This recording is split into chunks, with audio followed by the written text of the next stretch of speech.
Your வயசு நேயர்கள் அனைவருக்கும் என்னுடைய வணக்கத்தை தெரிவிச்சுக்கிறேன். இன்றைக்கி நம்ம பேச போகிற விஷயம் என்னன்னு பார்த்தீங்கன்னா, திருப்பரங்குன்றம் தீபத்தொண்டு. நம்ம தமிழ்நாட்டில் தான் இருக்கிறோமான்ற ஒரு அச்சுறுத்தல் சந்தேகம் இருக்குது நம்மளுக்கு. எனக்கு இருக்குது. எப்படின்னு கேட்டிங்கன்னா, நம்மளுடைய வழிபாட்டு முறை, நம்மளுடைய ஆன்மீக சம்மந்தப்பட்ட ஒரு விஷயம், நம்மளுடைய வழிபாடு, நம்மளுடைய பெரியவங்க முன்னோர்கள் ஏற்படுத்தி வச்ச ஒரு விஷயத்த இன்னைக்கு ஆணித்தனமாக இல்லை அப்படின்ற ஒரு விஷயத்த பேசியிருக்காங்க நம்மளுடைய தமிழக அரசாங்கம். அதுலேயும் முக்கியமாக என்னன்னு கேட்டிங்கன்னா,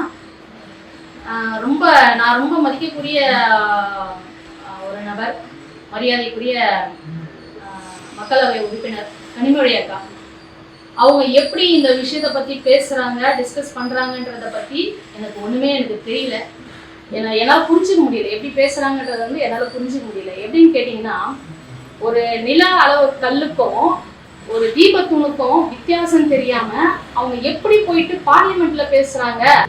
தமிழருக்காக, தமிழ்நாடுடைய வழிபாட்டு முறைக்காக, ஆன்மீக சம்மந்தப்பட்ட விஷயத்துக்காக குரல் கொடுக்க வேண்டிய நம்மளுடைய மரியாதைக்குரிய கனிமொழி அக்கா அது ஒரு தீபத்தூண் கிடையாது, நில அளவெடு கல் அப்படின்னு அப்படி சொல்லியிருக்காங்க.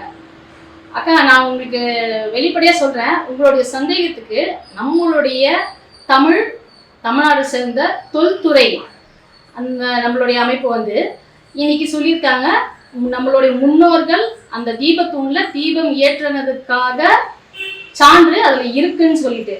இப்போ என்ன சொல்ல போறீங்கக்கா? நீங்கள் தெரிஞ்சு பேசுகிறீங்களா, தெரியாமல் பேசுகிறீங்களா? அதாவது உங்களுக்கு இந்துக்களுடைய வாக்குகள் தேவைப்படுது, இந்துக்களுடைய வருமானங்கள் தேவைப்படுது, ஆனால் இந்துக்களுடைய வழிபாட்டு முறைகள் உங்களுக்கு தேவைப்படலை. நான் தமிழ்நாட்டில் இருக்க என்னுடைய வழிபாட்டு ஸ்தலம் அறுபடை வீடுகளில் முதன்மையான ஸ்தலம்.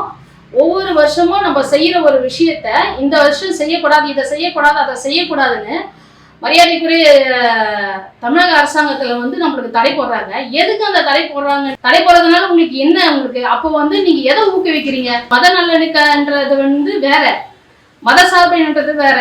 அப்போ ஒவ்வொரு விஷயத்தையும் நீங்க ஒரு தனிப்பட்ட நபராக இருந்து நீங்க 1000 கதை பேசினாலும் 1000 விஷயங்கள் சொன்னாலும் மக்கள் மத்தியில போய் சேராது. ஆனா நீங்க ஒரு எம்பியா இருந்துட்டு பொய்யான தகவல்களை மக்கள் மத்தியில நீங்க பரப்புறீங்க. அப்படின்னும் போது வருங்காலத்துல இது வரலாற்றுக்குரிய ஒரு விஷயம். அப்போ நீங்க எந்த அளவுக்கு இந்த ஒரு விஷயத்திலேயே நாங்க உங்களை பார்க்குறோம், எந்த அளவுக்கு நீங்க இது வரைக்கும் பொய்யான விஷயங்களை, பொய்யான தகவல்களை நீங்க பரப்பியிருப்பீங்க, எவ்வளவு பொய்யான விஷயங்களை நீங்க சொல்லியிருப்பீங்க. மக்கள் மனசுல அது எப்படி நீங்க புகுத்துறீங்க? நீங்க எங்க பேசுறீங்க? நீங்க மீடியாவில் பேசுறீங்க. நீங்க அந்த ஒரு இதுவே இல்லாம உங்களுக்கு சொல்றவங்களும் சரி, நீங்க நல்லா படிச்சவங்கன்ற ஒரு மரியாதை எனக்கு மனசுல ரொம்ப நல்லா இருந்துச்சு எனக்கு. ஆனா இப்ப நீங்க பேசிருக்கிற விஷயமும் பண்ற விஷயமும் தமிழர்களுக்கும் அவங்களுடைய ஆன்மீக கலாச்சாரத்துக்கும் எதிரான ஒரு விஷயத்த நீங்க செஞ்சுட்டு இருக்கீங்க. இந்த திமுக அரசு முழுக்க முழுக்க முழுக்க தமிழர்களின் விரோதிகளா இருக்காங்க. எதனால அப்படி? ஏன் அப்படி தமிழர்களை விரோதிகளா இருக்கிறீங்க? எதுக்கு அறநிலைத்துறை அமைச்சர்னு சொல்லிட்டு ஒருத்தர் வச்சிருக்கீங்க? அவர் அறநிலைத்துறை அமைச்சர் கிடையாது, அவர் அலவியா அமைச்சர். தயவு செஞ்சு அவர் அலவியா அமைச்சரா மாத்தி விட்டுருங்களேன். எதுக்கு அறநிலைத்துறை வச்சு? அப்ப அறநிலைத்துறை வர வருமானம் உங்களுக்கு தேவைப்படுது, தமிழர்களுடைய ஓட்டு உங்களுக்கு தேவைப்படுது, இந்துக்களுடைய ஓட்டு உங்களுக்கு தேவைப்படுது. அப்ப அவங்களுடைய வழிபாட்டு முறை தேவை கிடையாது. அவங்களுடைய அவ்வளோ கடினமா பண்றீங்க. அவங்கள ஒவ்வொரு விஷயத்தையும் அவ்வளோ கடினமா பண்ணிட்டு இருக்கீங்க. ஏன் நாங்க போய் அந்த தீபத்தூண்ல போய் விளக்கு போட்டா உங்களுக்கு என்ன பிரச்சனை? நீங்க எதனா செய்ய போறீங்களா? நாங்க ஒரு 10 பேர் போயிட்டு அதுல தீபத்தூண்ல விளக்கு போட போறோம். விளக்கு ஏத்துறதுனால உங்களுக்கு எதனா உங்களுடைய அரசாங்கத்துக்கு எதனா இழிவு ஏற்படுதுங்களா? கலங்கம் ஏற்படுதா? கலங்கம் ஏற்படுத்துறாங்களா? அந்த கோயில போயிட்டு தீபத்தூண்ல போயிட்டு தீபம் ஏத்துறதுனால உங்களுடைய அரசாங்கத்துக்கு எதனா கலங்கம் வருதா? எப்படி இது? எதெல்லாம் ஊக்குவிக்கிறீங்க? கேவலமான விஷயத்தெல்லாம் ஊக்குவிக்கிறீங்க. மதுவை ஊக்குவிக்கிறீங்க, அராஜகத்தை ஊக்குவிக்கிறீங்க, போதை வஸ்துக்களை ஊக்குவிக்கிறீங்க.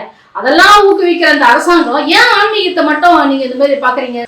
அதனால நாங்க ரொம்ப சிம்பிளா சொல்ற ஒரு விஷயம் என்னன்னு கேட்டீங்கன்னா, கனிமொழி அக்கா, நீங்க பகிரங்கமா எப்படி நீங்க பேட்டி கொடுத்தீங்களோ அதே போல பகிரங்கமா நான் சொன்ன வார்த்தை தப்புன்றது பொதுமக்கள் கிட்ட நீங்க மன்னிப்பு கேட்கணும்.